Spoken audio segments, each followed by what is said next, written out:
sometimes there are people who are regarded as outsiders, outside of social partnership, outside of a lot of protection, and Peter alluded to it over the work with migrant workers. And I'd like to talk to Siobhan about this.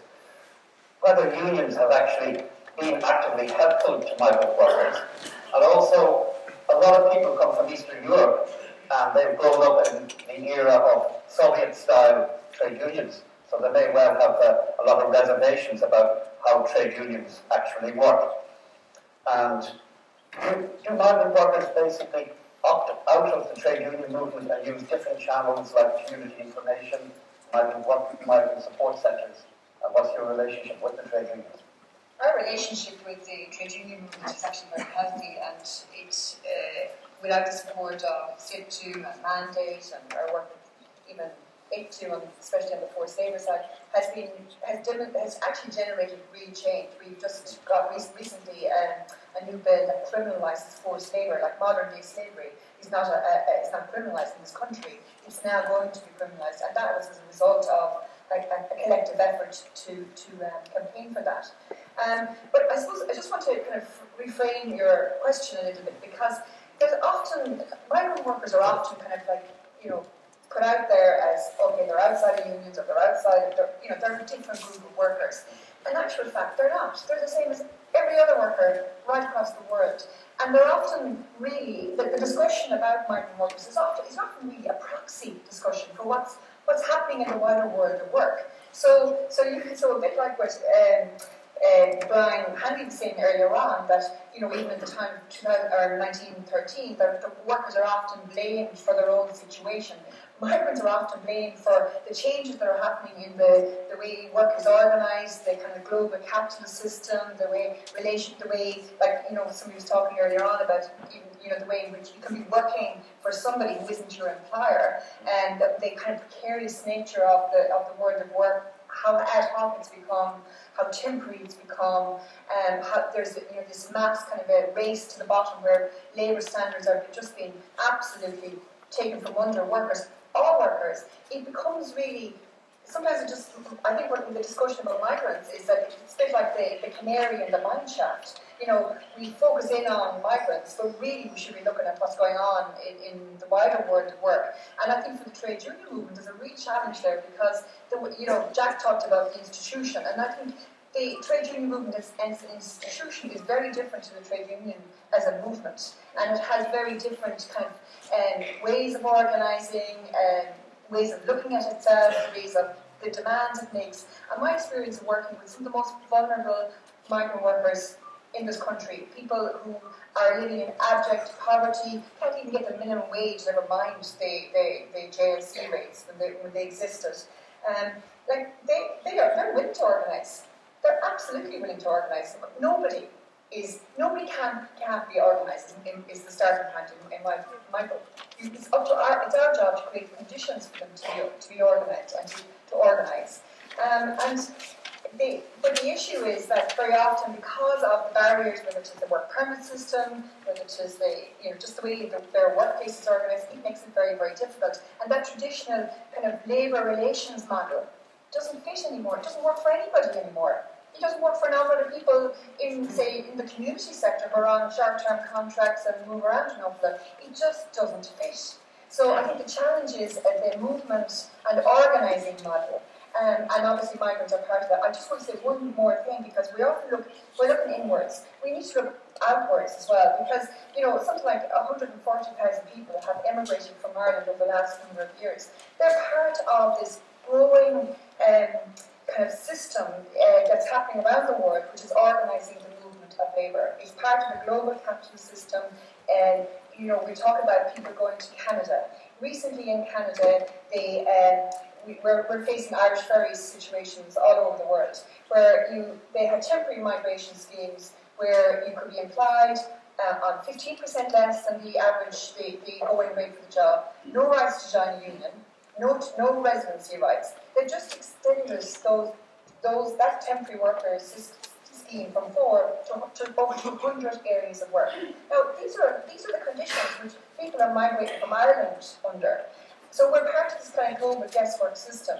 So, you know, migrants in Ireland on work permits, which are going to be reformed this year and made much more draconian, are directly connected to the conditions which Irish workers are migrating from Ireland under, and is part of this kind of attempt to create a global, flexible labour market, or labour force, which hasn't any rights. So when we think about the role of the trade unions, we think about the role of the world of, reorganising the world of work and trying to prevent this and stop this race to the bottom, we have to start with this move, I think, the movement approach, the organising approach. And Gerry Adams, in his opening remarks, said, you know, the right to join a union, the right to organise, and the right to fair and decent working conditions. The three things don't all happen in one go just because you join a union. You have to join, you have to organise, but you have to fight for something as well, which are decent and fair working conditions.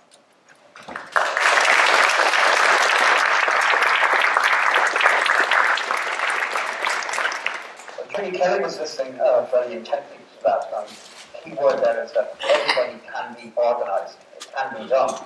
Now, you have had a lot of difficulty over the years, smaller workforces, and then, as Siobhan said, people who are more isolated, more agency workers and that. I mean, how do you respond to that? I mean, I remember a union official once telling me half of the people he represented he could visit in a morning by going around to 2 or 3 employments. Now that's virtually impossible. I think the first message that needs to come out of today's discussion and argument is really around workplace rights and workplace organisation. The real core of this movement is shop stewards, trade union reps, activists. Without them, we have no movement.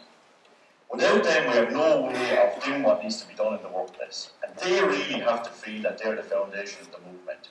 We're in danger as a movement at times of getting lost in structures and getting lost in the constitutional matters and the rule book matters and all those sort of things. Unless we're doing the business in the workplace, we don't have a real trade union. And when we listen to the Vita Cortex and Lag and Brick, and later on we're going to listen to a Walter Crystal presentation and Vistian workers, which were two Unite workplaces, occupying their workplaces at the same time. And I was in the canteen in Vistian in Belfast today. The Waterford workers came up to put their little check into the fund for the Vistian struggle. And it's really the message of solidarity that came out that day. And it didn't matter where you came from, what the colour of your skin was, men, women, wherever you came, religion didn't matter at all on the day that was done. And that's the real message, I think, that we get, and the real message and the real foundation that we need to build on, so that we have that real trade union principle and trade union movement. And I had a few meetings around, as other union representatives will have had this week, where we not only had meetings here in Dublin and Dundalk, Drogheda and so on, but we were also in Derry, Portadown and Belfast. And surprise, surprise, every meeting was largely reflecting the same thing. Austerity had to be resisted. It was a feeling that the movement is not doing enough to resist austerity. That as an organisation, we're not doing enough to resist it. And unless we resist it, the families that are in deprivation, trying to pay mortgages, trying to feed families, the struggle of young couples with young children that have medical bills that you can't divide with children, all that struggle that's going on is because of austerity. And there has to be a way of standing up to that. And we've got to look at that politically as well as industrially. And our union is reflecting and reviewing as to why we're paying an affiliation fee for the privilege of being told by the Labour Party that we can't get what we want.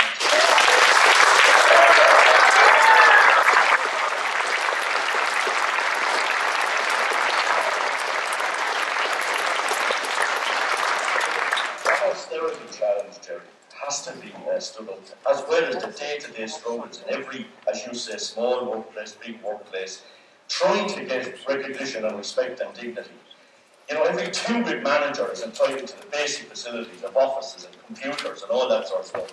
We have shops that are struggling with a bloody pen and a book, trying to do business, stepping forward. I'm prepared to put my neck on the line to represent the people in this area of a hospital, cleaners, caterers, an area of a factory, an office, wherever we have to work.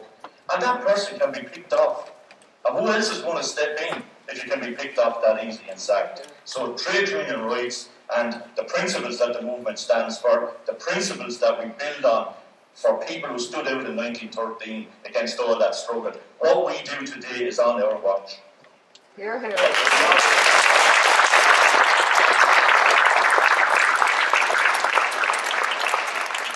Good point by Jimmy. I mean, you can have all the legislation in the world, but you need the quality of your shop stewards and your activists within the union. And in my experience, unfortunately, a lot of activists, a lot of shop stewards are basically men over 50 who've been in the same place for a long time, and a lot of them don't necessarily have the representational skills, or a lot of huge HR managers can run rings around them. So I'd like to just maybe talk to John about how do you train and develop the skills of your shop stewards, that you can have confidence that they will represent the people in that workplace, and you're not at their beck and call all the time. Well, the vast majority of our shop stewards are young, the vast majority are part-time, and female. We have our own dedicated training centre. We not only train them in the basic skills of how to be a shop steward, we give them clinical training, we give them social awareness training, and we try to connect the dots between, as I said earlier, the position at work and the position in society generally. And that's very, very successful, and young men and young women, a lot of them very, very young, a lot of them, as I say, a lot of them are students, a lot of them underemployed in jobs where they want more hours, but they can't get more hours, and they're living on the bread line, will stand up to the plate, and in fact, they will bring their members with them. So I think the debate here today is excellent in terms of where we're at. I mean, 100 years on from the 1913 lockout, we still have hundreds of thousands of workers locked out. They're locked out, 400,000 people are locked out of jobs, with no jobs. There's hundreds of thousands of other workers who are underemployed, who can't get decent contracts. They're working in precarious employment, or either fixed-term contracts or minimum wage contracts, who don't know from 1 week to the next week what their wages are, because they're told 10 hours this week, 15 hours next week, 16 hours. So there's a huge devaluation of work. There's a huge subdivision of jobs. And I think, it's not jobs at any cost. There used to be a time when a job was assured without a poverty. Not anymore. There's substandard jobs out there, and they're growing with the new time in areas where once they wouldn't have been, in hospitals and schools, in the teaching profession, in the private sector, in the public sector. And that's a huge challenge for the trade union movement in terms of how we organise. We're not organising full-time works anymore, 9 to 5, Monday to Saturday, or Monday to Friday. We're now organising part-time workers, people who don't know whether they're going to earn a week's wages this week. And that's a huge challenge for us, and that's a huge challenge in how we speak for those workers, and how we motivate those workers to take control of their own working environment and to stand up. And I think, as a trade union mandate is trying to do that, and I think we will succeed, but it's a huge, huge battle. And I think at the end of the day, that we need to make connections not only to structure the trade union movement, but progressive political parties, and progressive NGOs, community groups, lobby groups. It's broader than the trade union movement. Everyone's to blame somebody. Everyone wants someone else to fix it. Don't fix it somewhere else, but don't ask me to do anything. We need to get them mobilised. We need to mobilise 400,000 workers who have no jobs. Why aren't they on the streets? We need to mobilise the hundreds of thousands of workers who are in substandard jobs, who are being exploited on a daily basis. There's a huge potential out there, and it's all our responsibility, progressive political parties, trade unions, NGOs, to mobilise those workers and say it's in your interest to collectively struggle for a better society. And I think that that's the big challenge going forward for the trade union movement and everyone in this room.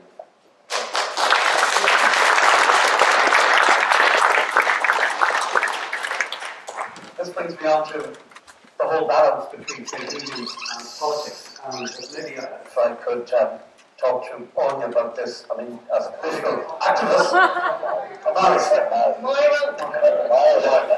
Excuse me, my apologies. I mean, you've been active in the Psychiatric Nurses Association for many years, and also active in Sinn Féin and then local representative politics. And is there a problem that you can't do everything? So if you're trying to be active in politics and also in trade unionism, something kind of loses. I thought and I hoped you'd forgotten me, but it's okay. I suppose, I was always Republican, and what formed my trade union sort of involvement would have been under Maggie Thatcher in Britain, and watching the absolute desecration of the trade union movement over there. I came back here, and I was really surprised at the strength of the trade unions here. I know it looks now that we don't have teeth, but then it seemed to be a lot stronger. I mean, the miners, it was a very sad and very informative time for me at that time. Moving on then 10 years at least branch secretary in the Psychiatric Nurses Association, or the Asian Nurses Association as I like to call it, sorry Peter. Yeah, you're on the ground, you're female, you're out there kicking ass, and you're just trying to get people educated and interested. And most people really, I think, especially over the last 10 years, I don't think they care that much about the bigger picture. People want to know, what will you do for me? €350 a year, what are you going to do for me? The bigger picture is kind of lost in it all. It also is something probably to do with the cultural shift in this country, the good years, the idea of individualism is much more prevalent. Society, or as the factory said, there's no such thing. It's dissipating. Communities are getting torn apart because of house prices, because of jobs that may take you 100Ks, which Pro Part 2 is going to actually rubber stamp. So, and let's just get back to the point then, getting offered to kind of do a lot more in politics. I don't think there is a conflict. I think they actually marry very well. I think you listen to the labour workers, you listen to all the workers that are here, they actually politics, the right party, obviously I would say Sinn Féin, but the right party and the trade union movement will work hand in hand and get results.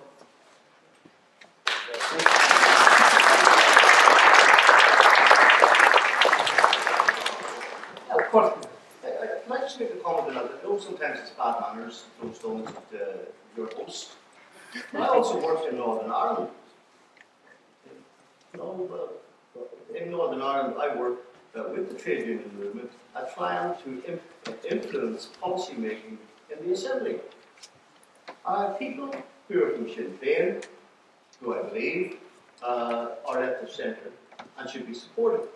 But the difficulty they have is perhaps, and I'm not a Labour supporter, my local TD is over there, she gets 4 votes out of 5 in our list, Máire Devine. So in relation to the Labour Party, I'm not a friend of the Labour Party, but the Labour Party in this government is experiencing the same difficulties that Sinn Féin are in the executive in Stormont.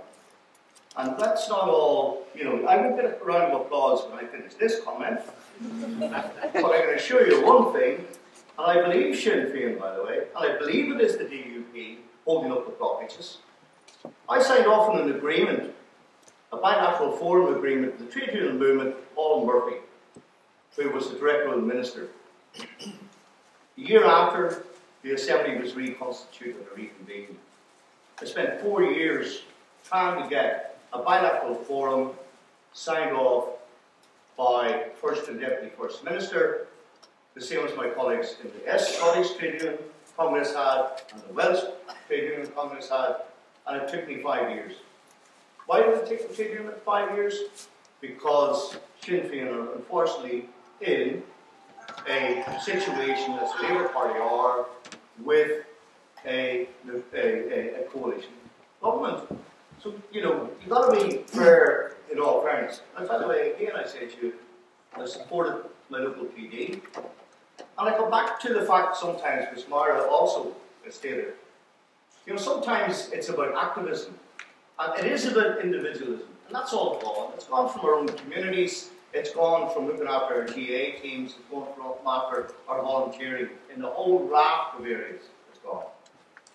But I also think the strange thing about it, and sometimes in the trade union movement there's this left and right division, and particularly in Britain I find if you ever go over to a British trade union conference with a person from Ireland, you'll be told, he's on the left, she's on the left, he's on the right, he's on the right. I always say, what's all this about?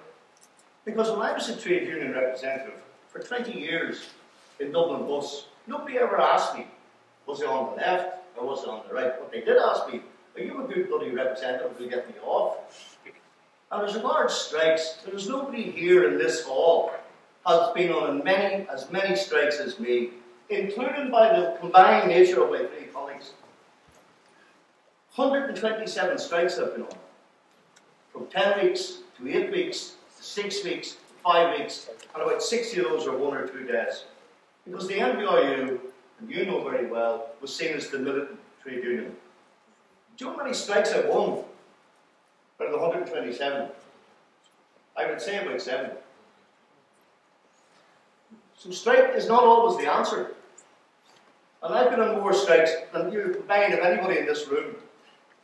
And I led some of them. I've been injuncted 3 times in the courts for strikes. So don't think, by the way, I'm a pussycat and an apologist for the trade union movement. Far from it. But the other thing is, David asked us to be candid. I'll be very candid. Because that's unfortunately my personality. That's the only way I am. And I'm not apologising for it. But we have to accept the fact that all of us, and including our members, when I was the General Secretary of the MBRU, and an Executive Council of 14 people, 6 of them were card-carrying members of Fianna Fáil. I think there was one guy who was a Jim Kennyite, and it was myself, who was probably supposed to be a Republican. But the rest of them were probably a few Labour, maybe 2 Labour. But we were still the most militant unit, and I'm just suggesting to you, sorry, Gerry, that, you know, in essence, I hope, by the way, also, and I want to thank Sinn Féin for having this particular conversation. I hope they'll put it in Northern Ireland, because I think it's probably more pertinent in Northern Ireland, where we need to be a bigger trade union and a greater trade union movement in Northern Ireland. And I hope I'm just trying to be very honest and very straightforward to you all.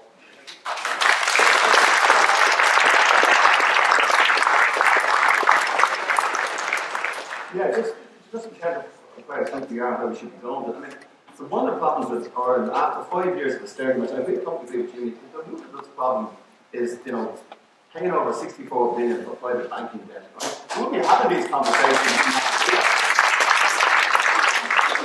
and we're still at the blame phase, and the society will never move on when you're at the blame phase. We need to get, and one reason we're at the blame phase, and people need to be blamed, don't get me wrong, but they need to be held accountable. And no one's been held accountable. And we get the situation where the politicians, the bankers, and their advisors, and the KMP, to make some names, and all those accountancy firms, right?